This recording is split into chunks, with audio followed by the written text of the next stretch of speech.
Pronto. Vamos lá? Vamos começar com a oração? Faço sim. Vamos lá, orar. Oremos. Querido Senhor Jesus, estamos aqui reunidos, ó Pai, na tua santa bondosa presença para te invocar e te pedir que nesse momento o Senhor abra nossa mente e nosso coração para que possamos entender e compreender tudo aquilo que nos for aprendido, ensinado e que possamos estar cada vez mais perto de ti e que o Espírito Santo esteja guiando todo esse estudo, ó Pai. Fica conosco nessa noite, nesse começo de sábado, isso que eu te peço e te agradeço em nome de Jesus. Amém. Amém. Boa noite a todos. Mais uma vez, feliz sábado. A todos que estão aqui conosco. Irmão Josimar, já consegue nos ouvir? Sim? Não? Meu pai. Como é que vamos ajudar o irmão Josimar, gente, a poder se conectar conosco? Eu acho que ele nos ouve, mas não, a gente não consegue ouvi-lo, Cal. Ele não ouve também não, porque ele tem que conectar o áudio. Ele não está sabendo que tem que conectar o áudio. Aparece uma mensagem para ele aí, né? Conectar o áudio, ele não está sabendo, né? Vou mandar aqui pelo WhatsApp, pelo celular aqui para ele, ó. Que Isso. Vou Eu ia dar essa sugestão. Deixa eu falar aqui com ele, ó. Josimar. Boa noite, feliz sábado. Bom sábado.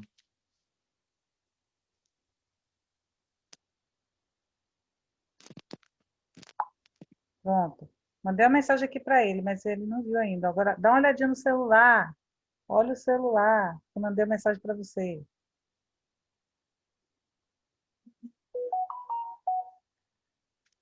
Tem que olhar o celular dele agora, ó. Olha aí, ó. Mandei mensagem, ó. Visualiza ainda não. A gente vai ter que seguir aqui, ó. Deixa eu ver se ele olha lá. Então, gente, boa noite mais uma vez. O Hélio está aí conosco. Feliz sábado, Hélio. Feliz sábado, Fernanda. Feliz sábado. Prazer estar com todos vocês aqui. Então, nós vamos fazer uma breve recapitulação de tudo que a gente já estudou, para aqueles que estão chegando agora e não assistiu todo o estudo. Vou fazer bem rapidinho, tá? Nós estamos estudando sobre a besta que subiu da terra. A gente já estudou sobre a besta que subiu do mar. E agora nós estamos vendo sobre essa besta que subiu da terra. No nosso estudo, nós tentamos identificar quem era essa besta que subiu da terra. Então, nós descobrimos que a besta que subiu da terra, ela era uma besta diferente das outras bestas que tinham passado por Daniel, na visão de Daniel, e também na besta de Apocalipse 13, a primeira besta. Porque todos esses animais, desde Daniel, subiam do mar. E em Apocalipse, a Bíblia fala que o mar, ou águas, representam povos, nações, multidões. Foi então que nós identificamos que essas bestas, elas surgiram de lugares povoados. Eles vinham com a multidão de pessoas. E essa outra besta que sobe da terra, ela é o oposto de subir do mar. E quando a gente fala de terra, a gente lembra a Bíblia quando ela fala, e a terra era sem forma e vazia, como se fosse um abismo inabitável, né? Temos aí essa expressão.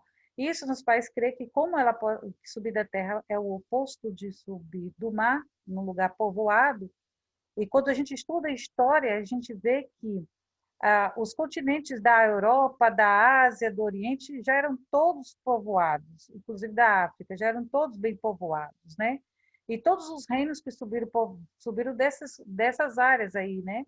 E ele já era povoado. O único reino que seria posterior ao reino que representava Apocalipse 13, o que surgiria de algum lugar inabitável, é o reino que surgiu do Novo Mundo, que compunha as Américas e que vinha dos Estados Unidos. Então, os Estados Unidos representa esta nação poderosa que sobe da terra, um lugar inabitado, posterior à primeira besta de Apocalipse 13, né? Então, ela se encaixa perfeitamente, os Estados Unidos se encaixam perfeitamente nas características desta segunda besta que sobe da terra. Quando vimos isso também, nós vimos também no nosso estudo, né, que como era a nação dos Estados Unidos quando ela ainda era um bebezinho, quando ela estava se formando, quando ela surgia. A Bíblia fala que essa besta, ela tinha uma aparência de, ela tinha 2 chifres como de cordeiro, mas falava como dragão. E quando ela tinha essa aparência de cordeiro nos faz lembrar de Jesus Cristo. Então, essa nação, ela era uma nação cristã, protestante, ela tinha essa aparência cristã protestante. No seu início, ela era uma nação fundamentada nos valores cristãos e que tinha um forte propósito pela liberdade, né, e os direitos civis e religiosos. E nós vimos pela história que eles tinham até chegava até uma versão ao, ao poder romano papal, que lá nos Estados Unidos eles chegaram a criar um anticatolicismo. Por quê? Porque eles tinham medo que o catolicismo avançasse até os Estados Unidos e voltasse a ter aquele imperialismo católico de novo, né, que aconteceu na época do Império lá na Europa, que saiu dominando por todos os lugares e matando todos que não fossem católicos. Então, eles juraram que isso não poderia acontecer nos Estados Unidos, e isso fez com que eles criassem uma certa aversão ao catolicismo. E essa aversão era porque eles pensavam o seguinte, que os católicos eles não pensavam por si próprios, eles pensavam conforme o que o Papa dizia. Se o Papa dizia, eles acreditavam no que o Papa dizia. A Bíblia não era a regra de fé deles. Então, eles tinham fortes convicções de que não podiam deixar que jamais a Igreja Católica dominasse ou entrasse ou perpetrasse no terreno americano, ganhasse espaço lá. Embora eles eram fiéis defensores da liberdade. E por ser fiéis defensores da liberdade, era por causa disso que eles criavam embargo com a Igreja Católica, porque eles sabiam que a Igreja Católica dominou toda a Europa e devastou com esse domínio. Se eles viessem para cá, para os Estados Unidos, e ganhassem terreno, eles fariam a mesma coisa, e de novo a liberdade estaria em risco. E assim eram os americanos do início, né? Do início. Eles lutaram pela liberdade, venceram através da liberdade, eles foram a primeira nação do mundo a não ter um rei e não ter um líder na igreja, né? Eles foram os primeiros a lançar o republicanismo. A gente sempre fala da Revolução Francesa, como se a França fosse a primeira a estabelecer o republicanismo. Não. Quem estabeleceu o primeiro republicanismo foi os Estados Unidos, em 1776, quando os Estados Unidos têm a independência, né, da Inglaterra e lança o republicanismo, a democracia, e é um país sem rei e uma igreja sem papa, né? E ali era ali. Então, em cima dos Estados Unidos, né? Vendo os Estados Unidos foi que os franceses, né? Se inspiraram na República dos Estados Unidos, viram que deu certo, viram que foi uma coisa boa e inspiraram nela e também cá na França levantaram a Revolução Francesa, né? E isso a gente viu tudo sobre isso, mas aí a gente viu que com o passar do tempo, depois de 1776, né? As coisas começaram a mudar, os aspectos dentro dos Estados Unidos foram mudando pouco a pouco. Então, aquela fervor que eles tinham, aqueles fundamentos que eles tinham com a fé, com a religião, com a Bíblia, começaram a tomar novas características, eles já não eram mais tão firmes nos seus propósitos, né? Com o passar do tempo, as coisas foram flexibilizando. E a gente foi vendo essa flexibilização, né? Através de vários símbolos que eles foram introduzindo dentro do próprios Estados Unidos. A gente viu aqui que até a própria nota de $1 dos Estados Unidos tem ali símbolos, né? Símbolos pagãos, né? Então isso tudo mostra que já estavam já flexibilizando. Já foram começando mudanças nas características. Vimos também no nosso estudo que falava sobre que mas a ferida, porque nós estudamos sobre a primeira besta, né, de Apocalipse, e nós terminamos o primeiro estudo mostrando que ela tinha sido ferida, recebeu uma ferida mortal. Mas aqui em Apocalipse, segunda parte, que fala da besta que sobe da terra, tinha um texto que fala que essa ferida mortal foi curada. E aí a gente começa a estudar como é que essa ferida mortal foi curada. E nós vemos que quando Mussolini, né, chegou e assinou o decreto lá que devolvia uma parte das terras para a Igreja Católica, e ela se tornou o quê? Agora o Papa voltou a ter seu poder de rei. E com seu poder de rei, por causa desse pequeno pedaço, porque, olha só, a Igreja Romana, ela dominava, ela tinha direito, na Idade Média, a um terço de todo o território da Europa. Um terço era da Igreja Romana. Então, podemos dizer que a Igreja Romana, naquela época, era o maior dos senhores feudais da época, entendeu? Porque um terço das terras da Europa era da Igreja Romana. Com a Revolução Francesa e todas as outras coisas mais que aconteceram, a Igreja perdeu tudo. Perdeu tudo. Todos os seus direitos, todas as suas aquisições.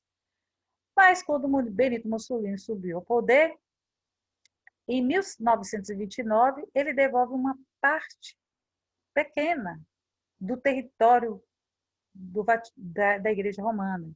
Esse território hoje chamado de Vaticano é um país dentro da Itália, né? Que é dado todo a ele. E esse país deu o direito ao Papa ser rei, o rei do seu reino, do seu pequeno reino. Mas ele tem um poder que nenhum reino desse tamanho deveria ter, um poder de chefe de Estado. E com esse poder de chefe de Estado, ele começou a conseguir território para poder se introduzir dentro dos Estados Unidos. E foi na época de Ronald Reagan que houve uma aliança entre João Paulo para que eles pudessem derrubar o comunismo. E a partir daí, então, a Igreja Romana começou a ter acesso aos líderes americanos dos Estados Unidos e começaram a formar essa aliança, até chegar no Papa Francisco, que nós vimos hoje, que nunca houve de um Papa entrar no Capitólio. O Capitólio é muito representativo, porque é lá que se fazem as leis, né? Então, o Papa entrar dentro do Capitólio, discursar dentro do Capitólio, isso é muito sugestivo. Então, nós temos isso, mas isso não foi de um dia para o outro. Então, isso daqui foi construído pouco a pouco, até ele chegar a ter esse espaço enorme hoje e essa visibilidade que nós já vemos hoje. Né? Isso mostra que a Igreja Católica agora, ela se introduziu dentro do território americano, ela tem o apoio dentro do território americano, né?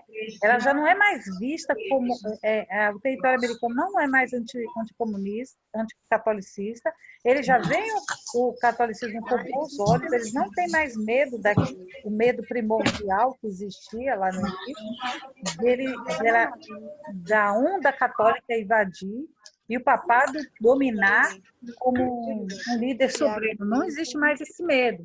E aí e aqui nós vimos que falava sobre essa besta que tinha aparência de cordeiro com 2 chifres, mas falava como dragão. E aqui nós estudamos nesse estudo como é que os Estados Unidos começaria a falar como dragão. Eu não vou entrar em todos os detalhes, porque senão eu vou ficar repetindo tudo de novo. Nós estudamos também sobre a união das igrejas, né, e como isso se daria, né, essa união, como é que seria essa ponte, nós falamos sobre isso aqui no nosso estudo. Nós falamos também quais seriam os pontos que ligariam essas igrejas, né, os principais pontos que ligariam essas igrejas, entre eles nós citamos a questão do domingo e citamos também a questão da imortalidade da alma. E já vimos os avanços que tiveram diante desses assuntos. Nós estudamos também sobre as demonstrações, né, que Satanás faria de prodígios para poder conquistar as pessoas, né, e também poder convencê-las ao erro. Como ele faria isso? Nós estudamos sobre isso também, dentro deste capítulo 13, né? Nós estudamos também o que é a imagem da besta, né? E como será ela formada, como seria formada a imagem da besta, o que era a imagem da besta. Nós vimos tudo isso aqui, né? E mostramos dentro do Espírito de Profecia, dentro da Bíblia, como isso poderia acontecer. E esse foi o nosso último estudo. Hoje, nós vamos estudar sobre esse texto da Bíblia que fala o seguinte: ele foi dado comunicar fôlego à imagem da besta. E, deixa eu ver aqui, porque aqui está um pouquinho fora. Deixa eu ver. Foi comunicado fôlego à imagem da besta, para que não só a imagem falasse, como ainda fizesse morrer quantos não adorassem a imagem da besta. E é isso que nós vamos estudar hoje. Nós estudamos o que era a imagem da besta, e hoje nós vamos estudar também ainda sobre a imagem da besta, o que significa isso, dar fôlego a essa imagem, é ela falar, e quando ela fala, ela faz com que morre todos aqueles que não adoram a imagem da besta. Nós vamos tentar entender qual o sentido desse texto, e se a gente puder prosseguir, a gente prossegue. Se a gente conseguir dentro do tempo prosseguir para frente, a gente prossegue, senão a gente vai tentar mastigar essa parte aqui, tá bom? Bem-vindo a todos aqueles que chegaram aqui depois, Juliana e Hanna, tá? E agora eu vou passar a fala para o nosso irmão Joelson. É com você, Joelson. Ok, boa noite a todos. O que chama atenção quanto à questão da imagem da besta é que nós temos um texto no Grande Conflito, na página 443 a 445. É um texto esclarecedor e parte dessa narrativa diz que a imagem da besta ela representa a forma de protestantismo apóstata que se desenvolverá quando as igrejas protestantes buscarem o auxílio do poder civil para imposição de seus dogmas. Ou seja, o que comunica fôlego à imagem da besta é exatamente essa união do poder civil com o poder religioso. Quando foi que a besta recebeu uma ferida de morte? Foi quando, através de um edito, Napoleão desmembrou o poder religioso do poder civil da igreja, em 1798, né? Este momento na profecia é definido como uma ferida de morte sobre o poder romano, sobre o papado. Entretanto, nós temos textos na Bíblia, o próprio capítulo 13 de Apocalipse, a partir do verso 11, vai falar ali sobre as ações e as atividades da segunda besta, cujo objetivo final dela é restaurar aquilo que a primeira besta perdeu. Ou seja, quando a segunda besta, falando numa linguagem mais clara, quando os Estados Unidos, através dos protestantes, oficializarem o dia de domingo como o dia do Senhor, e isso for imposto com o aval do Estado, com o aval do poder civil, essa ação ela caracteriza a comunicação do fôlego à imagem da besta, né? E a irmã White já diz, como já li aqui para vocês, que a imagem da besta representa a forma de protestantismo apóstata. Então, o movimento protestante ele terá a Bíblia como a palavra de Deus, os rituais religiosos continuarão, mas o que vai chamar a atenção é que os princípios, os mandamentos de Deus, eles não serão prioridade nessa nova convergência global. O que será prioridade serão os pontos de doutrina em comum de todas as religiões, aquilo que todos aceitam como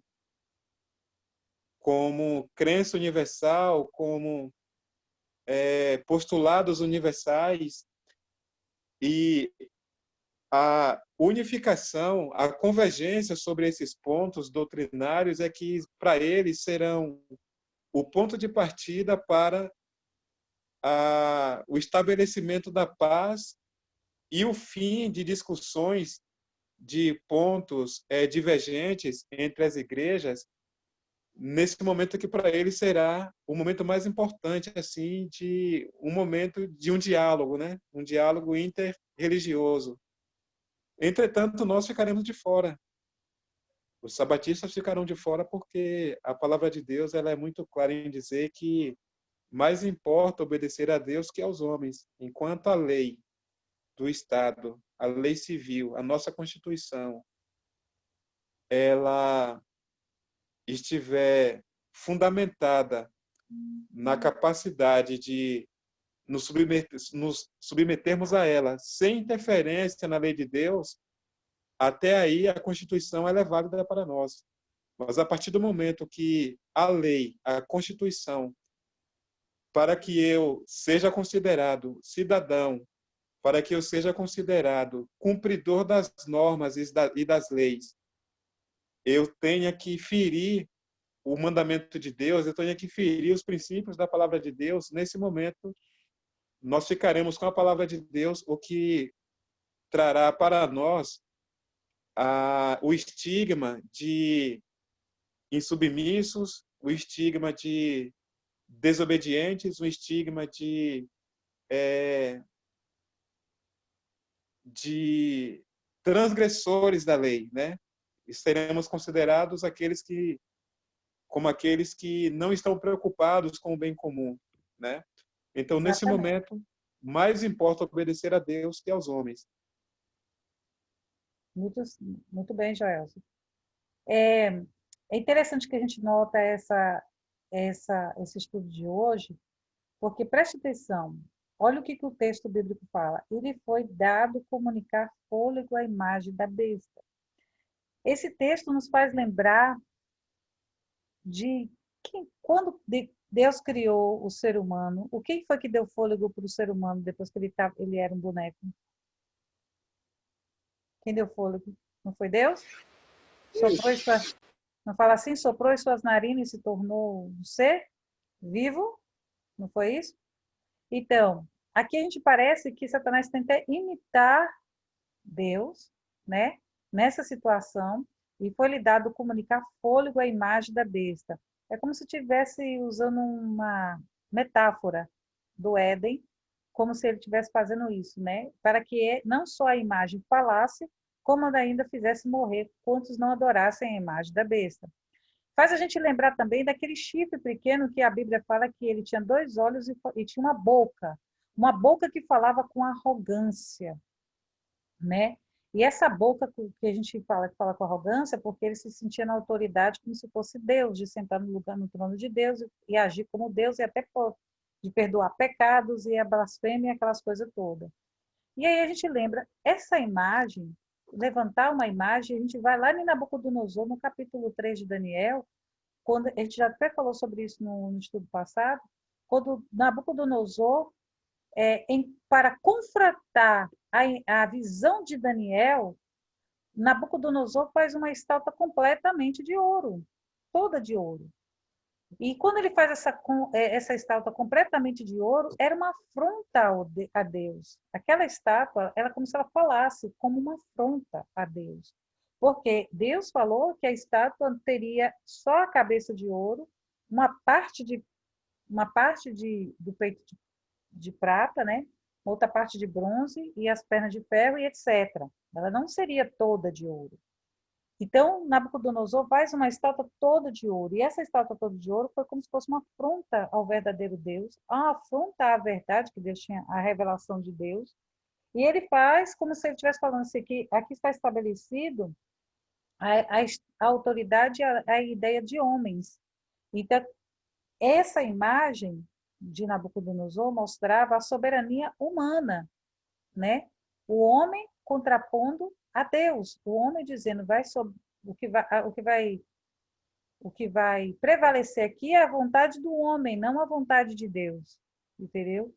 E agora nós vemos Apocalipse usando essas simbologias, né, de fôlego, imagem, falar, e agora usa essa simbologia de imagem. O que isso pode nos dizer? Que essa imagem também é uma afronta a Deus, entendeu? Uma afronta à verdade, ela se levanta para contrapor a verdade, essa imagem. Ela se levanta para fazer uma contrafação da verdade. Ela é uma imagem da contrafação da verdade, onde os homens se unem, entendeu? para criar suas próprias ideias, criar suas próprias vontades, entendeu? E impor a sua autoridade sobre a raça humana com seus próprios desejos. É uma afronta a Deus, é como se ele revelasse. Agora nós decidiremos o que é certo, o que é errado. E não vale mais o que Deus diz. Então, essa imagem, ela é uma imagem, não é uma imagem real que é levantada, entendeu? Isso é como foi que nós falamos aqui, uma simbologia como esse sistema vai trabalhar, o que esse sistema vai fazer, é como se estivesse exatamente fazendo essas coisas. E olha o que o texto diz aqui do Espírito de Profecia. Eu vou ler para vocês, está aí no slide, se vocês quiserem me acompanhar, pode me acompanhar. Roma essa palavra está muito difícil aqui, gente. Roma jacta-se de que nunca muda. Pouco sabem os protestantes do que estão fazendo quando se propõem a aceitar o auxílio de Roma na obra da exaltação do domingo. Enquanto se aplica a realização de seu propósito, Roma está visando reestabelecer seu próprio poder para recuperar a supremacia perdida. Ou seja, nós tínhamos estudado que antigamente o protestantismo não queria nem meia com o romanismo, né? Mas agora eles flexibilizaram e falaram, Roma não é mais daquele jeito, Roma não é mais assim, Roma pagã não é mais, Roma papal não é mais daquele jeito, Roma papal agora é pop, o Papa é pop, o Papa é light, todo mundo gosta do Papa, ele agora é uma pessoa que não vai mais pensar dessa maneira, então a gente pode se associar com ele, a gente pode se unir com ele. É ó que a pena inspirada fala. Que pouco sabem os protestantes do que estão fazendo quando se propõem a aceitar o auxílio de Roma na obra da exaltação do domingo. Olha, mostra que Roma vai auxiliar eles na exaltação do domingo. Enquanto ela se aplica à realização de seu propósito, Roma está visando restabelecer o quê? O seu próprio poder. Roma está usando os protestantes para restabelecer o seu poder, voltar ao seu império que ela queria ter. Esse é o plano, é a cartata de Roma. E olha o que o Espírito de Profecia fala no livro Grande Conflito. Estabelecer-se o princípio de que a igreja possa empregar ou controlar o poder do Estado, de que as observâncias religiosas possam ser impostas por leis seculares. Em resumo, que a autoridade da igreja e o Estado deve dominar a consciência, estará assegurando o triunfo de Roma. Quando o protestantismo fizer isso, ele estará assegurando o triunfo de Roma, né? Porque essa união de igrejas que está sendo formado, quem é que encabeçará esse conjunto de igrejas que está sendo formado? Essa união.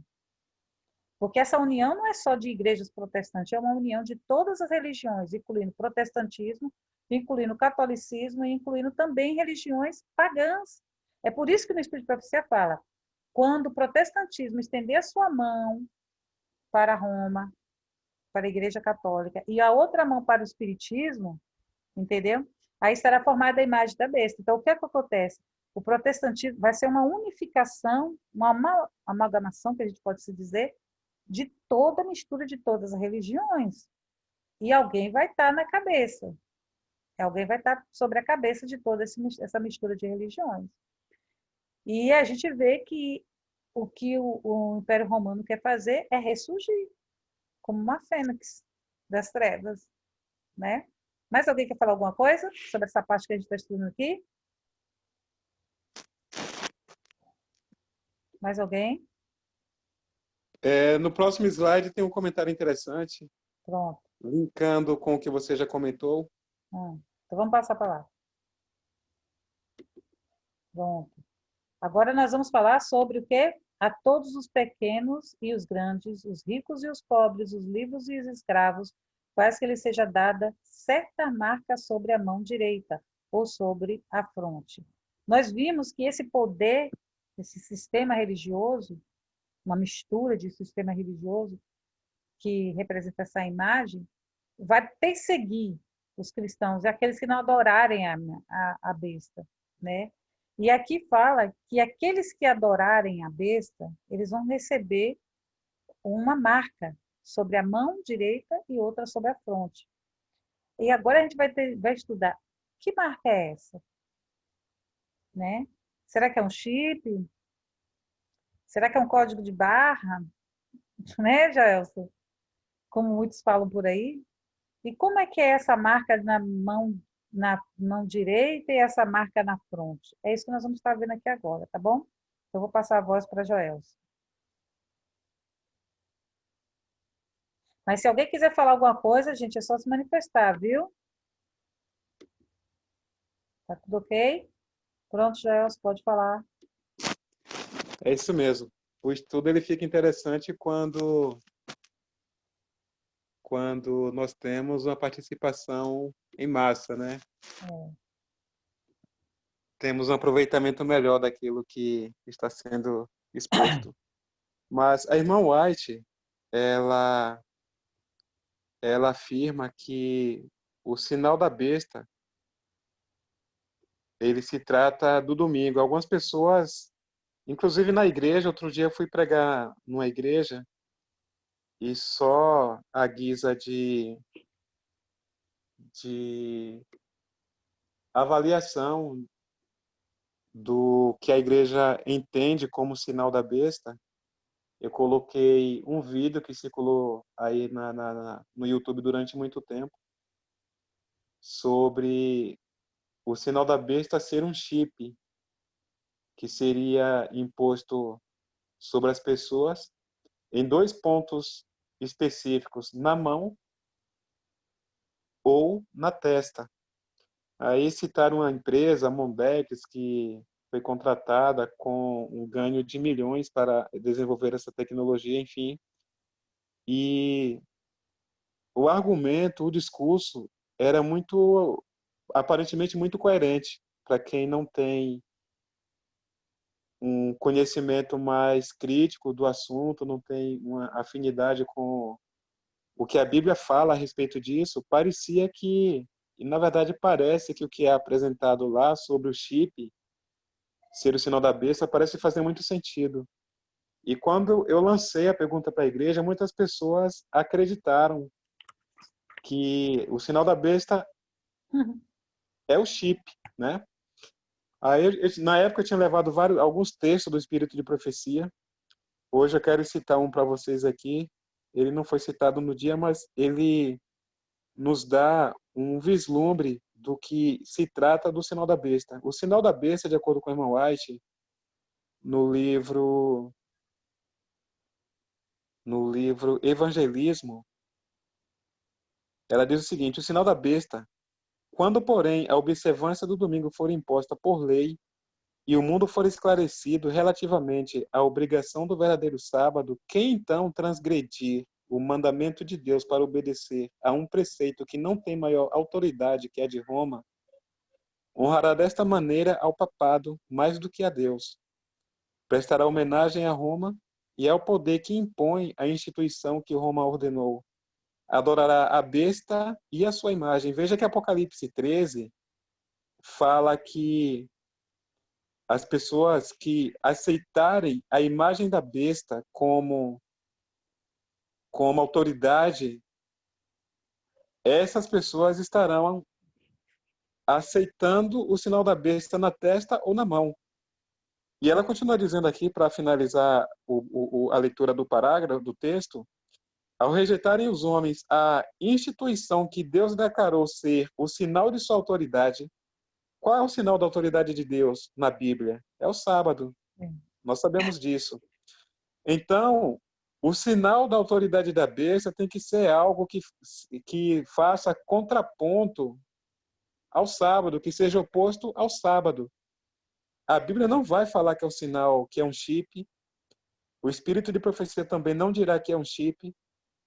O Espírito de Profecia, ele vai dizer que o sinal que faz contraponto ao sinal de Deus é o seguinte: ao rejeitar os homens a instituição que Deus declarou ser o sinal de sua autoridade e honrarem em seu lugar a que Roma escolheu como sinal de sua supremacia, aceitarão de fato o sinal de fidelidade para com Roma, o sinal da besta.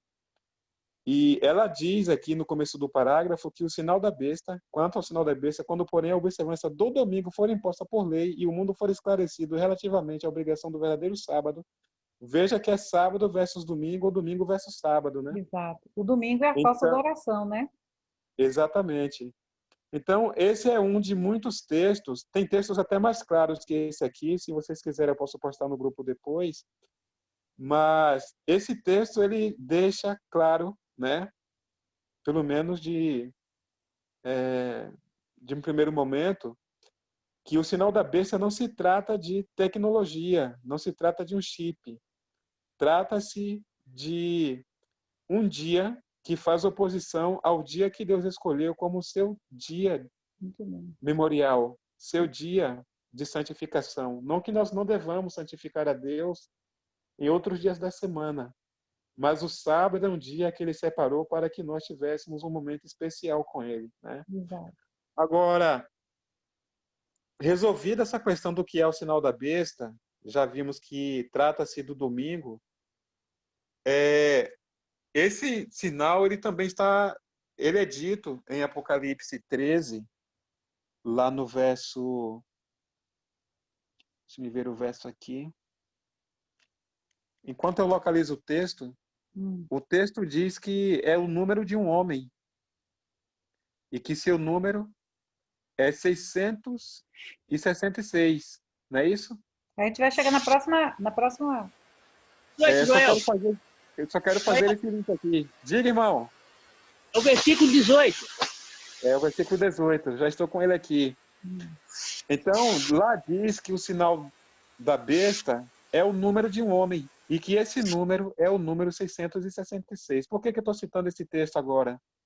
Porque Cláudia ela citou num comentário anterior sobre uma contrafação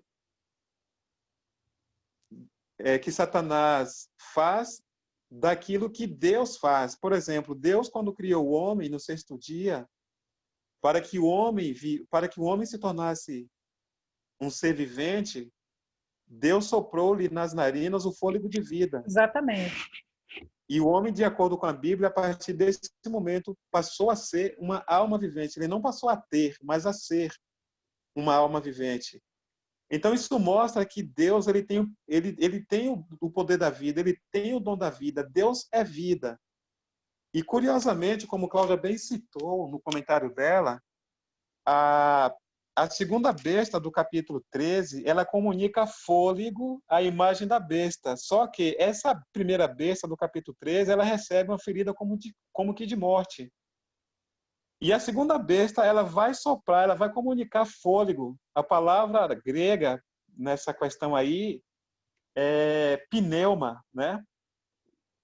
Na Septuaginta, que é a Bíblia em grego, falando da questão do fôlego que Deus comunicou ao homem, lá está também a palavra pneuma, que vem de ruach, ou ruach, do hebraico, tá?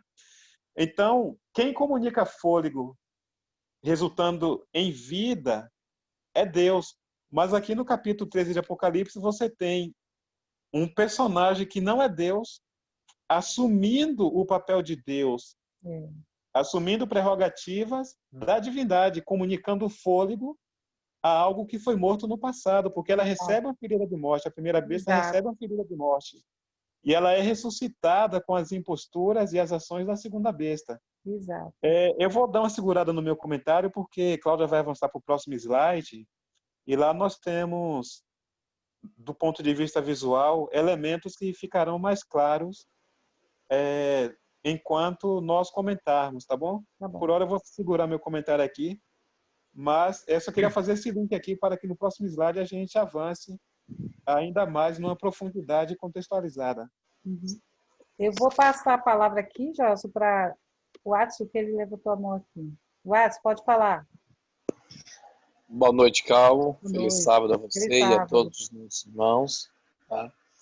Eu estava analisando esse texto e ouvindo o comentário de Joelso e o seu também anteriormente, relacionado a esse texto. Né?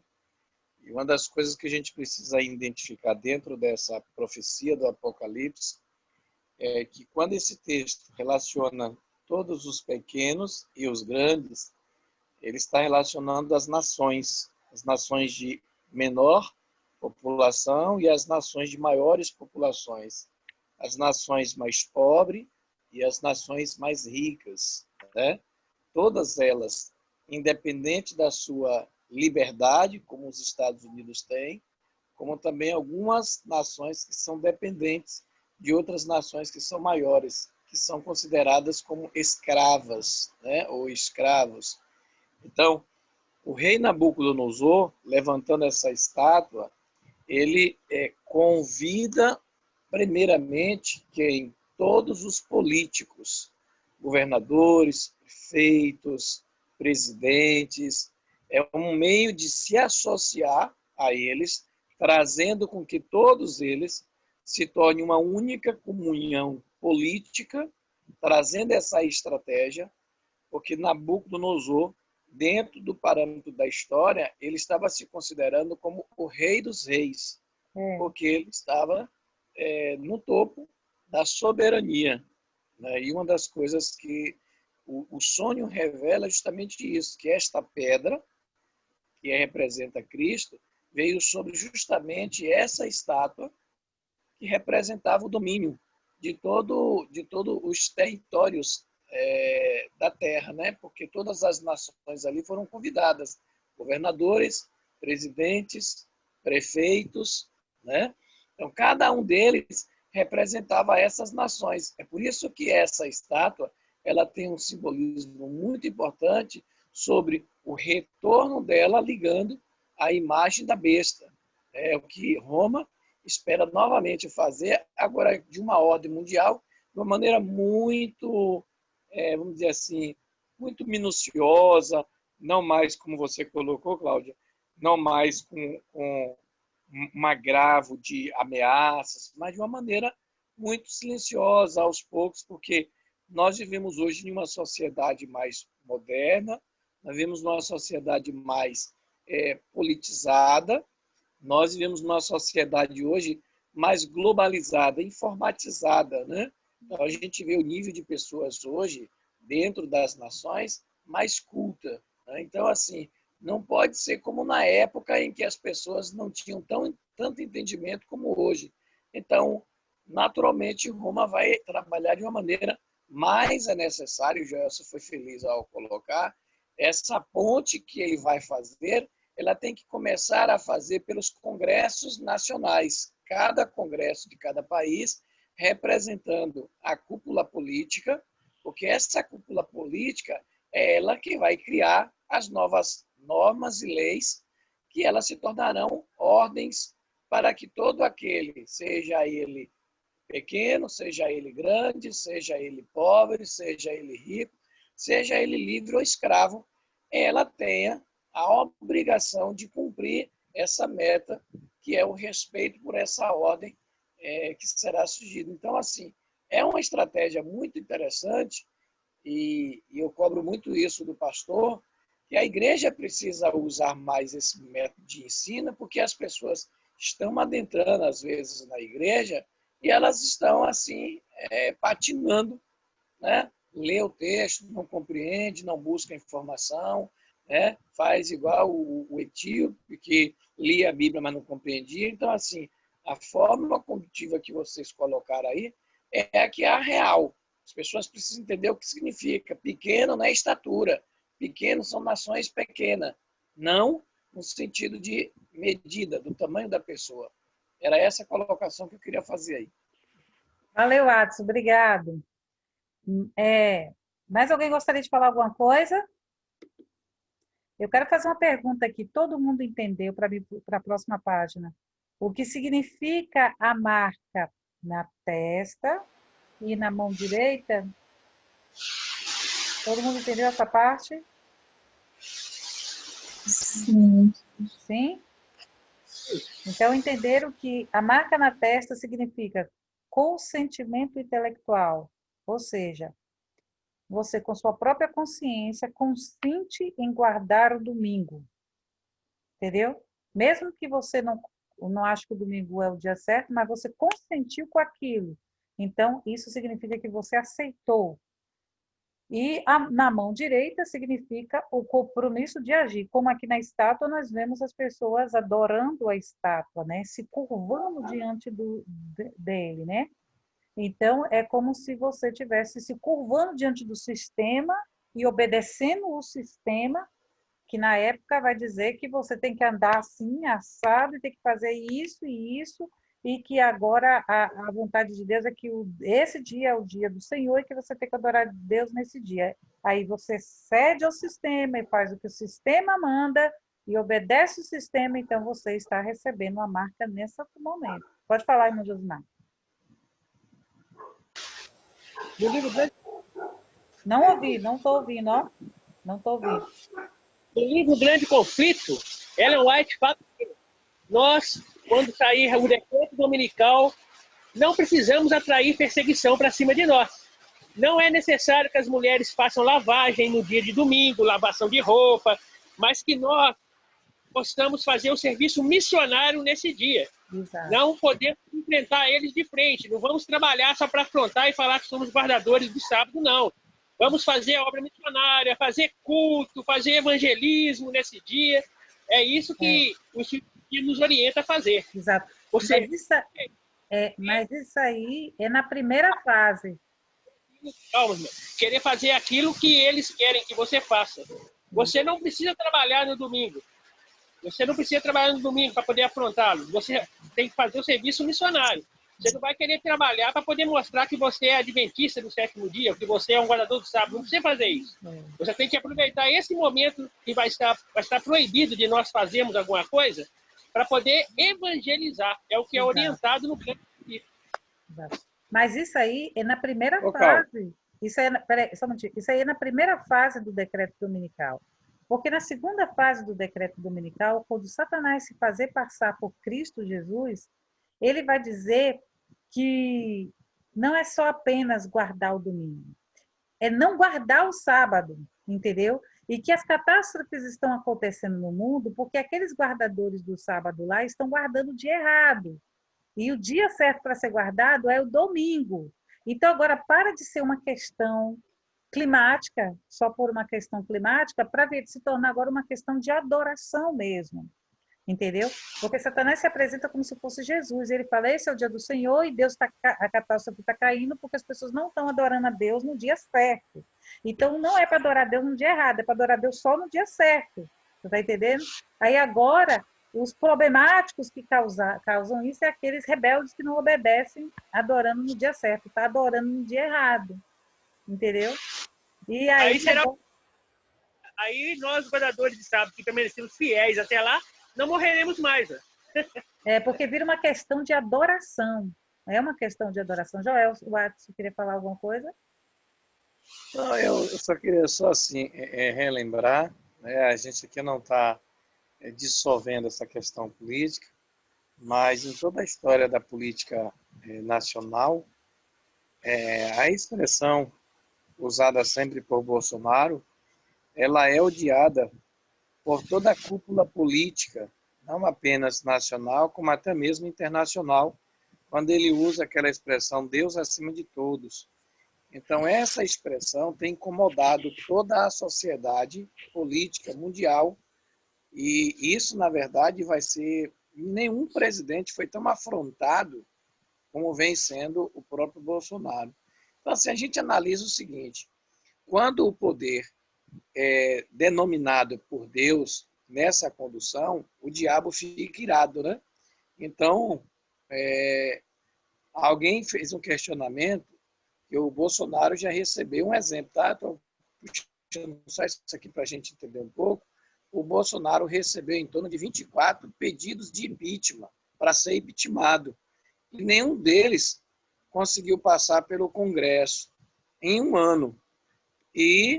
Ou seja, várias pessoas estão ansiosas para derrubar. Por quê? Porque simplesmente ele usa uma expressão, Deus acima de todos.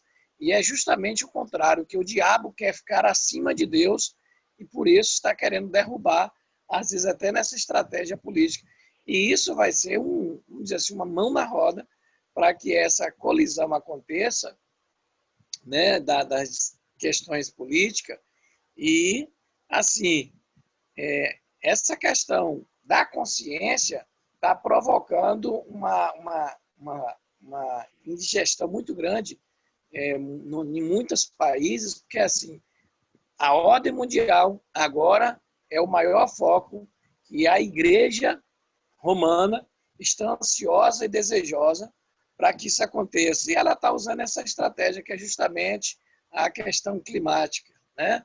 Então, ela vai trabalhar incansavelmente, lutar incansavelmente. A gente está vendo N presidentes e ex-presidentes buscando essa aliança com a ideia papal para que realmente essa ordem comece a surgir por causa da questão climática, que muitas pessoas irão morrer se não realmente não tiver esse dia de descanso para que a Terra descanse no domingo. Isso é muito interessante, né?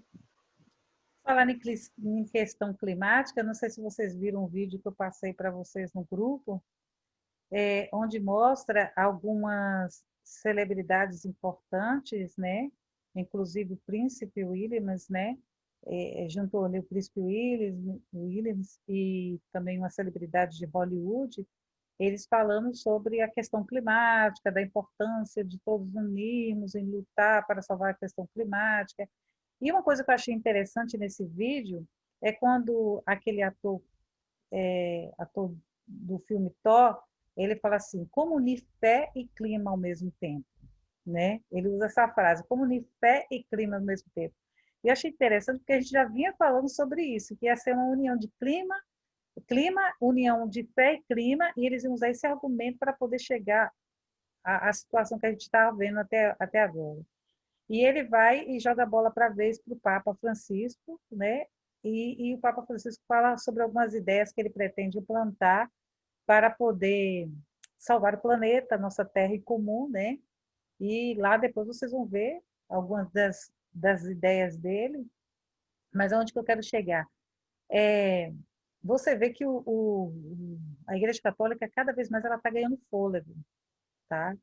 Ela está sendo vista e sendo aplaudida, entendeu? Há agora um apelo popular na mídia, nos religiosos, nas celebridades, para que se dê ouvido ao que o Papa fala, entendeu? Para que se ouça o que o Papa está falando, para que se ouça. Ele faz um apelo para que se dê valor ao que ele escreveu na encíclica Laudato Si, agora na nova encíclica Fratelli, né, que ele fez. E a gente sabe que lá na encíclica Laudato Si está a proposta da questão da guarda do domingo mundial para a salvação do clima, tá? Para a questão climática. Sabemos que isso está lá. Então, a gente vê que a coisa está caminhando para aquilo que já está escrito mesmo, né? Então, a gente sabe que a gente está vivendo esse tempo, nós estamos vivenciando esse tempo em que a gente está vendo que as coisas estão se caminhando para culminar naquilo que já estava escrito, né? E isso é importante, porque quanto mais a gente estuda, a gente vai vendo que vai sendo desvendado as profecias diante dos nossos olhos, né? Aquilo que a gente estava lendo, que a gente pensava que era no futuro tão distante, não, já está começando a acontecer diante dos nossos olhos, né? Isso é muito importante. Então, a gente já viu essa parte. Ô, Joelson, já é 9h02, a gente passa para a segunda parte ou deixa para a próxima semana, a gente já encerra tudo na próxima semana, que só faltam 2 páginas? Eu acho que na próxima página, Fala um pouquinho mais alto, não estou te ouvindo. no próximo slide, o que tem aí é só Tem 2 a páginas ainda. definição. Vai encerrar. Mas o que compõe o conteúdo desse próximo slide é basicamente a definição do que é o sinal da besta, né? Uhum. E eu acho que num comentário rápido e objetivo a gente consegue definir o que é o sinal da besta, o que é o sinal de Deus, e finalizarmos o estudo de hoje. Eu tenho até um comentário aqui de evangelismo, página 234. Eu tinha Se quiser mudar o slide, Cal, se não Pronto, tiver vou mais mudar nada para agora. comentar nesse, você pode mudar. Pronto. Eu comecei o comentário lá e terminei na expectativa desse próximo slide que Claudio irá colocar aí, e linkando o comentário pausado lá atrás com o slide que ela vai postar, Já colocar agora coloquei, aí. não apareceu aí, não? Para mim não apareceu não, mas se está aparecendo para os outros, está tudo bem. Está aparecendo para todo mundo aí? Tá aparecendo. Poxa, por que não está aparecendo para você, Jorge? Não, mas eu tenho acompanhado esse estudo no outro, pelo PowerPoint mesmo aqui. Mudou aí? Pronto. Deixa eu ver se tem mais alguém aqui. Chegou aí para você? A Ana Urso disse aqui que está aparecendo para todos. Está tudo ok, então. Era isso que é importante. Tá. Tá, mas veja só. Eu falei lá atrás sobre o sinal da besta não ser um chip, mas um dia que faz contraponto ao dia do Senhor, que é o sábado. Você tem Ezequiel 20, por exemplo, lá diz que o sábado ele é um sinal entre Deus e o seu povo. Verdade. Né? Então, nós já temos a definição clara do que é o sinal de Deus. Exato. Mas a grande controvérsia é sobre o que é o sinal da besta, porque alguns dizem que é o chip, algum tempo atrás era um código de barras, enfim. Hoje, modernizaram essa definição para a realidade do chip, enfim. A irmã White, em Evangelismo, existem outros textos, mas esse aqui está um pouquinho mais claro que o que eu li anteriormente. Evangelismo na página... Eventos finais, tá? Evangelismo foi o texto anterior. Em Eventos finais, página 224, diz assim: a observância do domingo não é ainda o sinal da besta, e não o será até que saia o decreto compelindo os homens a venerarem esse falso sábado. Verdade. Quando você estuda o contexto de Apocalipse 13, a partir do verso 11, que fala ali da segunda besta, você percebe que o que fomenta o sinal da besta e a imagem da besta é um decreto, porque o texto diz que a segunda besta obriga grandes e pequenos, ricos e pobres, a aceitarem esse sinal. E quem não aceitar esse sinal sofrerá as sanções por sua desobediência. Né? Eu estou parafraseando o texto aqui, mas você percebe que o próprio contexto de Apocalipse 13, ele mostra que a validação desse sinal é o resultado de uma ação político-civil, ou seja, civil-religiosa, né? É o poder religioso unido ao poder civil. Pronto. E o poder civil, quando usado como ferramenta de validação, como ferramenta de promulgação do domingo, é que caracteriza sinal da besta. Então, o domingo hoje é um fato entre os religiosos no mundo evangélico. Mas, por enquanto, ele não é o sinal, porque o decreto que obriga a obrigatoriedade do domingo ainda não saiu. Nós estamos diante de um momento em que elementos religiosos, elementos políticos, elementos climáticos estão sendo coletados como uma narrativa muito forte para sensibilizar as pessoas a aceitarem essa solução como sendo aquilo que vai resolver os problemas da humanidade, seja do ponto de vista político, seja do ponto de vista moral. Inclusive, a irmã White fala que algumas pessoas, né, os principais defensores dessa bandeira dominguista, alegarão que a santidade do domingo, em caráter obrigatório, melhorará a moral da sociedade, melhorará a moral do mundo. Então, você tem argumentos muito fortes em torno desse discurso. É verdade. E quando tudo isso for divulgado de uma forma mais massiva e que as pessoas, impulsionadas por elementos da natureza, porque a natureza ela vai entrar em estado de convulsão pior que o que já temos presenciado em nossos dias e na história, e que a situação econômica estiver extremamente complicada, quando você lê eventos finais, é, nos capítulos que falam dos últimos momentos da história da humanidade, você percebe que o mundo está sendo configurado de todos os âmbitos, de todos os aspectos, em todos os aspectos, para um momento de catástrofe, um momento de insegurança, de instabilidade. E na instabilidade, as pessoas buscam solução para os problemas. A Hermógenes também diz em Patriarcas e Profetas que Satanás, ele estudou os segredos da natureza e até onde Deus permite, ele usa do seu poder para manipular os elementos da natureza para parecer que Deus está agindo, quando na verdade ele está agindo, Exato. destruindo tanto a natureza quanto as pessoas.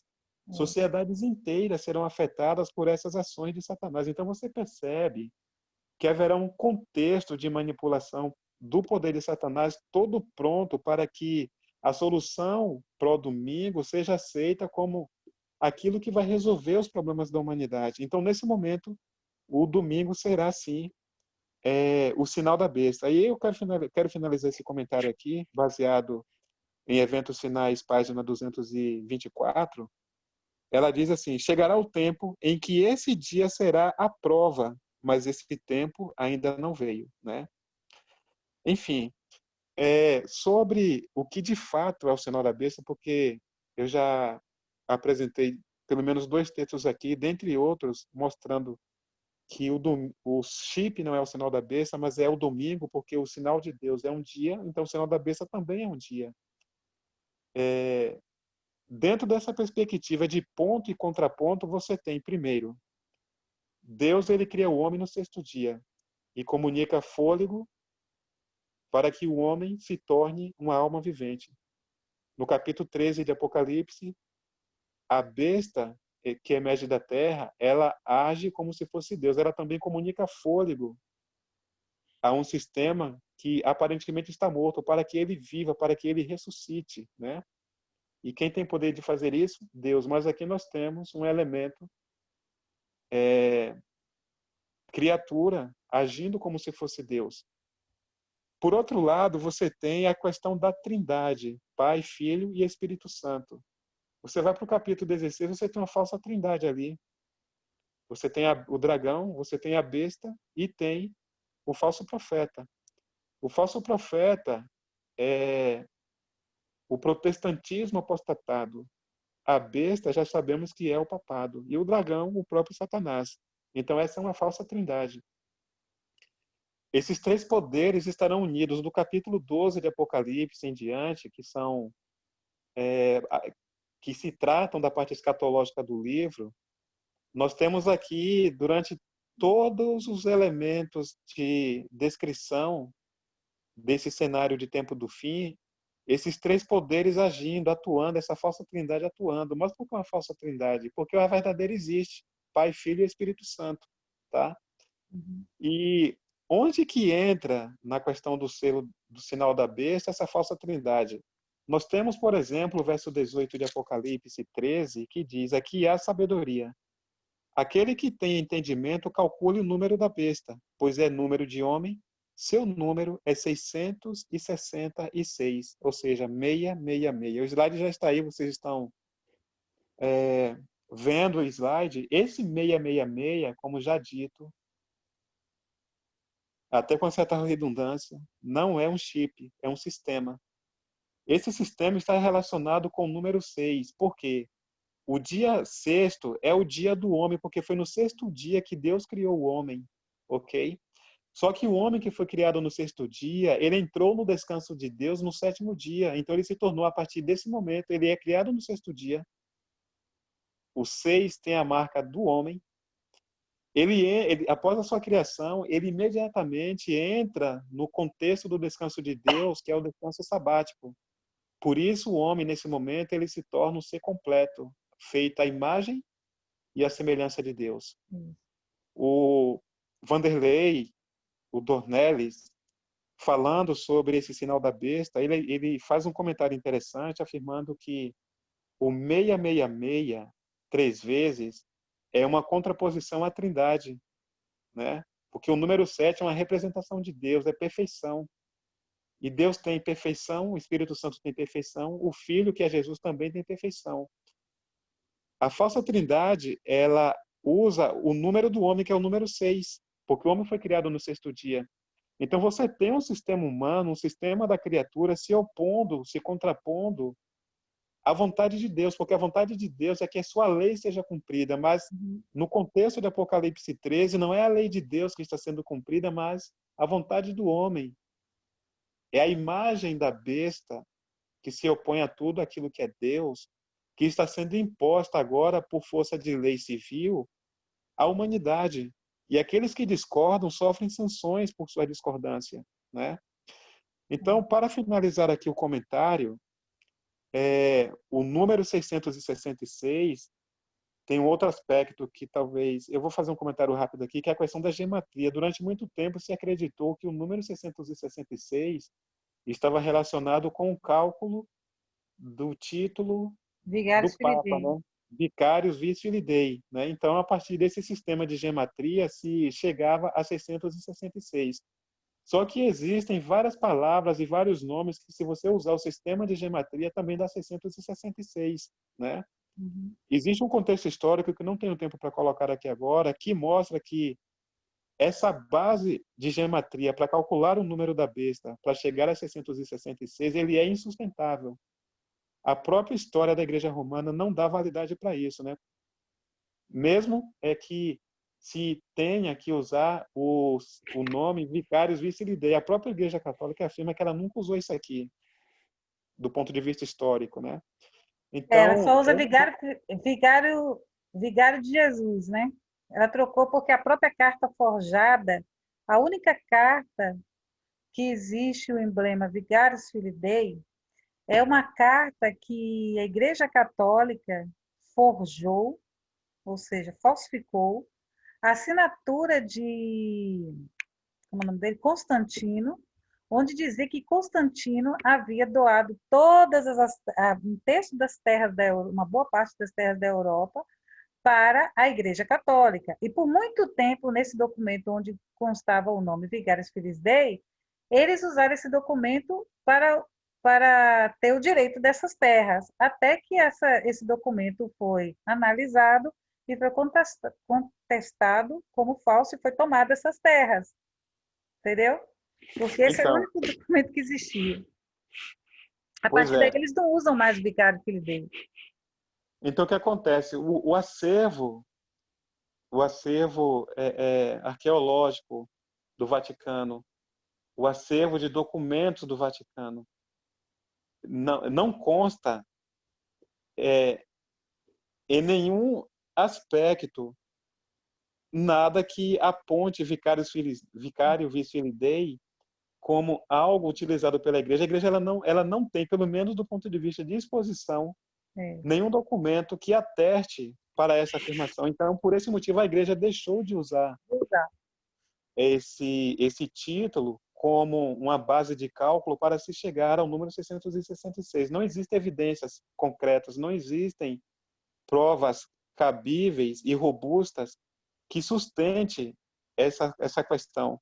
Nós temos dois pontos hoje. Um é o sistema sexagesimal, né? Que É defendido pelo pastor Arilton, né?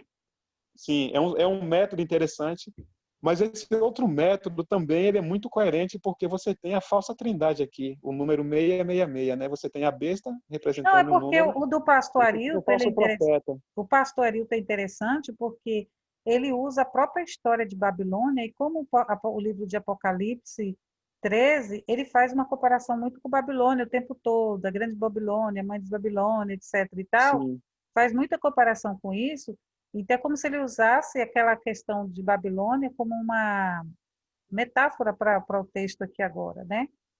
E a gente vê, são métodos interessantes. Dos três métodos, o é, que são mais coerentes são esses dois, né? é, O da gematria realmente está fora de cogitação. é, Mas esse do sistema sexagesimal, ele tem coerência. Esse outro último que estou apresentando aqui como o triplo 6 ligado ao triplo poder, besta, dragão e falso profeta, também faz muito sentido. Até porque o número 6 representa o número da criatura, é o número do homem, e a Bíblia diz, olha que coerência, aqui há sabedoria, aquele que tem entendimento, calcule o número da besta, pois é número de homem. O homem foi Exato. criado no 6º dia, né? Exato. Então você tem, nessa questão do triplo 6, a besta, o falso profeta e o dragão, né?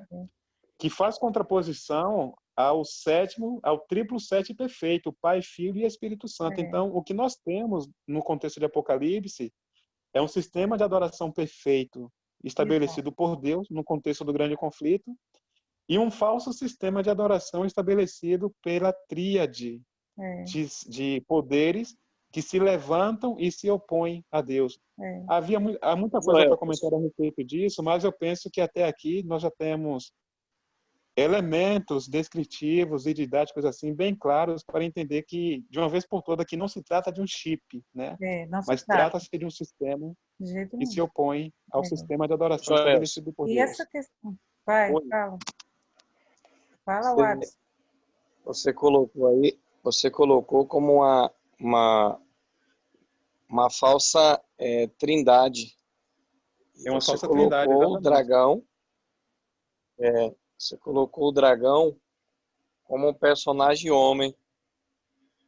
Mas a Bíblia não retrata que os anjos tinham imagem humana. Não é que então, seja um personagem homem. A questão é criatura, porque no contexto de Apocalipse, o que nós temos é a criatura assumindo para si as atribuições do Criador. Esse é o ponto de Apocalipse. Por isso, quando fala o homem é criatura, então, quando cita o homem aqui, não é a questão antropológica em si, mas o fato do homem ser criatura, é um homem como criatura, entendeu? O personagem como criatura. O personagem. Exatamente. Os anjos são criaturas. Certo. Eu gosto muito da visão do pastor Arilton, porque eu acho que ela se aproxima mais, porque ela consegue apontar o domingo. Tá entendendo? Ela consegue apontar o domingo nessa questão de adoração aí. Então, quando eu vejo esse sistema sexagenal, quando ele fala assim, é número de um homem, porque é o homem que muda a coisa, como lá na história de Nabucodonosor, quando ele fez a estátua, né? O homem queria fazer uma contrafação da verdade. Foi aquela visão, e ele fez uma outra visão completamente diferente. No sistema babilônico, eles tinham, a cada número, tinha uma representação sobre um deus. Havia uma representação de um deus. E aqui fala que, nós vimos aqui que o número 6 representava um deus menor, o número 60 representava um deus maior, e o número 600 representava o panteão de deuses, né? E juntos eles formavam uma mistura de deuses, né? E existe hoje elementos arqueológicos que mostram que na adoração babilônica, lá na adoração babilônica, eles tinham um sistema de deuses baseado em numeração. E eles tinham um amuleto que eles chamavam de Solis, Deus Solis, que também foi usado pelo romanismo, né? A Igreja Romana, porque a Igreja Romana ela adotou muitas adorações de muitas civilizações, gregos, dos medo-persas e também, inclusive, dos babilônicos, né? Muito formato de adoração. E nesse amuleto, que era do Deus Sol, encontrava essa numeração 666, que era um costume da época babilônica, né? Nós sabemos também que o Deus Sol, dentro da mitologia babilônica, era um deus, né? Que era cultuado também no domingo, que era um culto do domingo. Tanto que Constantino trouxe essa adoração do domingo na época da Igreja Católica, né? Baseado no seu panteão de Deus, né? Como eles viam o Deus Sol como o Deus invicto, o soberano, aquele que está acima de todos os deuses, né? Então, por isso aí a gente já vê que havia uma falsa adoração em cima de uma numerologia, né, pagã, né, que foi introduzida pelo ser humano, pelo homem. Introduzida pelo homem. O homem tira Deus, a adoração de Deus, e ele introduz agora o seu panteão de Deus, né? e ele introduz um novo dia para o panteão de deuses, né? Eu gosto de ver essas visões assim, porque eu achei que essa do sistema sexagenal, eu achei que ela bateu mais, porque ela traz de cara o domingo, entendeu? Ela Na traz o domingo verdade, para a visão. E fica mais fácil a gente apontar essa questão do domingo com essa visão. A outra é coerente, a outra é boa, mas só que ela fica subtendido com qualquer visão, né? E essa não, ela consegue trazer o domingo aqui, porque ela vem usando a história, entendeu? E mostrando, fazendo um comparativo. Por que Apocalipse chama a, a primeira besta de Babilônia? Entendeu? Porque quer fazer a gente lembrar de Babilônia, quer que a gente vá pesquisar lá em Babilônia, entendeu? Entender as coisas, entendeu? Dentro da mitologia babilônica, para a gente ver o que eles estão trazendo de novo para a gente aqui. E é uma coisa que vem passando de século em século e trouxe de novo para a gente aqui, entendeu? E não ficou lá neles, eles trouxeram para a gente de novo essa adoração. Desde a época de Baal se adorava o Deus Sol. Não é uma coisa nova. O Deus Sol era adorado desde de Baal, lá era adorado. Deus tem vários textos na Bíblia onde Deus fala: não adore as estrelas, não adore o sol, não adore isso, porque havia essa adoração ao Deus Sol, né? ô Cláudia, Sim, pode falar. na verdade, o segundo método, ele não se opõe, ele não é antagônico ao sistema sexagesimal. Ah, tá bom. Ele é, na verdade, os dois se somam, né? É. E o domingo ele está implícito no método, Pagão, né, de adoração. no E vieram método, cristianizando ele. no método da tríplice aliança do mal. O domingo está implícito porque o que compõe a tríplice aliança do mal? O dragão. O dragão aparece no capítulo 13, verso 2, como aquele que dá o seu poder e o seu trono à besta. É. A besta é o papado. E você vê que o papado, a segunda personagem dessa falsa trindade, ele estabelece a partir de 321 o domingo como o dia do Senhor. Exato. Então, quando você fala, não precisa falar o domingo. Quando você cita a besta de Apocalipse 3, o domingo já está implícito. Quando você entra no contexto da terceira besta, para fechar essa coalizão da trindade do mal, dessa tríplice aliança do mal, o domingo também está implícito, Porque esse porque... domingo ele já existia antes mesmo da Exatamente, era do cristianismo. Ele já exatamente. existia no Então, sistema pagão, né? Ele já existia no sistema exatamente. pagão, no Então panteísmo você, pagão, que foi então você vê introduzido que pela Igreja Romana Papal, foi absorvido. Então você vê que se você aborda essa questão da identificação do sinal da besta do ponto de vista sexagesimal, o domingo está presente. É. Mas se você aborda essa questão do sinal da besta como um resultado da tríplice aliança do mal, a besta, o dragão e o falso profeta, o domingo também está presente. Porque vem dentro A da única, filosofia deles, né? a única abordagem que ela não vai ter coerência para identificar o domingo é o método da gematria, porque esse realmente E até não tem interessante que você acabou relevância. de falar, que agora eu analisei uma coisa aqui, ó. Porque se a gente pensar bem, presta atenção, o dragão representa tudo que tem a ver com o paganismo, filosofia espiritismo. Foi Exatamente, onde o desde domingo o Éden. surgiu, foi onde o domingo surgiu, não é? Aí vem Exatamente, a primeira besta, ela ampliou a questão do domingo. Ela chegou e sim, cristianizou o domingo. E o protestantismo apoia o domingo, exatamente. né? Então, tanto no sistema sexagesimal, quanto nessa coalizão da tríplice aliança do mal, você tem um domingo implícito. O domingo é sempre um elemento, o que Ele sempre teve descarta a ideia presente de que neles, seja um né? ciclo. Ele sempre teve Exatamente. presente neles, né? E outro ponto, tanto no sexagesimal quanto nesse outro, da tríplice aliança do mal, a criatura está arrogando para si a Substituindo, adoração que cabe tirando de unicamente ao seu Deus, Criador. tirando o dia que Deus falou, estabeleceu, esse aqui é o dia. Aí eles tiram, não, o dia que vai Sim, ser é esse aqui, ó. O homem que faz isso, exatamente. essa alteração. Exatamente. É verdade. Então é isso. Gente, e aí? Alguém quer discutir mais alguma coisa aqui com a gente? Tem alguma dúvida? Vocês viram que até a gente ficou aqui meio balançado, né?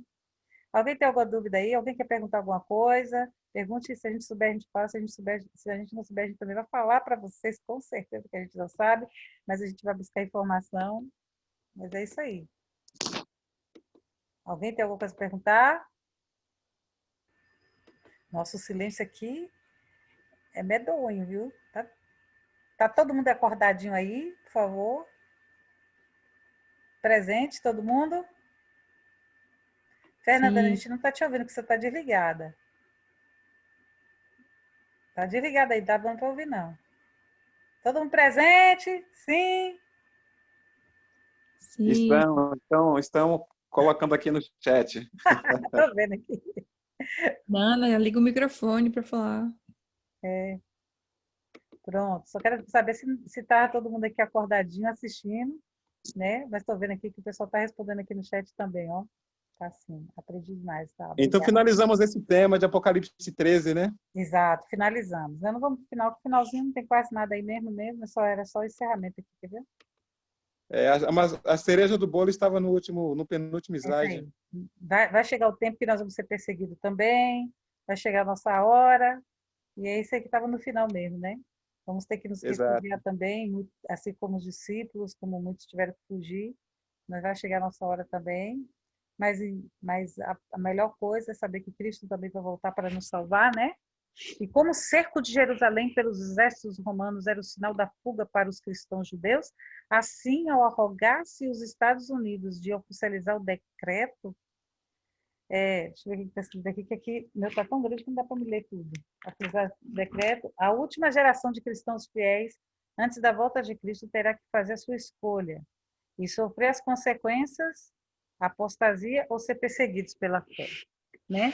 Então, quando os Estados Unidos oficializar seu decreto, é a hora da gente na para que te quero, né? Teremos cumprido nossa missão de pregar o evangelho e agora é hora da gente salvarmos, né? Buscarmos a presença do Senhor nas montanhas, né? Se for necessário. Gente, é isso aí. Obrigado a todos vocês pela participação aqui conosco hoje, tá? Eu gostaria de convidar alguém aqui para orar conosco. Todo mundo compreendeu tudo direitinho? A gente já perguntou isso aqui, ninguém respondeu, né? Alguns disseram que sim. Então, vamos agora fazer uma oração para a gente poder estar encerrando aqui. Deixa eu ver quem é que eu vou convidar aqui hoje para fazer uma oração com a gente, para ver se está todo mundo aqui com a gente mesmo. Quem é que eu vou convidar aqui? Deixa eu ver aqui. Vou convidar Hanna. Jana está aqui. Jana está aqui. Eu falei Hanna. Ela falou Hanna. Hanna. Oi. Você pode fazer a oração conosco hoje, Hanna? Sim, com certeza. Então, vamos lá. Oremos. Querido Pai, amado Deus, muito obrigada, Senhor, por mais um sábado que se iniciou, por podermos estudar mais a Sua palavra e estarmos nos preparando, Pai, para esse grande dia que será a Sua volta. Nos ajude a estarmos cada dia mais firmes em Ti e também cumprindo a missão de levar o Teu amor para as outras pessoas. Amém, Senhor. Nos dê um bom sábado, é isso que te peço e agradecemos pelas bênçãos em nome de Jesus. Amém. Amém. Então é isso aí, gente. Eu agradeço a participação de cada um de vocês. Joelson, cadê Joelson? Não estou vendo Joelson aqui. Estou aqui. Você está por aqui? Estou por aqui. Antes só de você tá vendo agora. finalizar. Agradeço a participação de cada um de vocês, tá? Obrigado, gente, por estar aqui conosco estudando. Eu espero que vocês tenham gostado desse estudo. Ele foi um pouquinho longo, mas a gente pode ter esmiuçado ele, né? Para a gente aprender um pouquinho. Apocalipse 13, estudamos sobre a besta que subiu do mar e depois agora estudamos a besta que subiu da terra. Depois já você vai colocar os próximos títulos lá para o pessoal poder escolher, tá bom?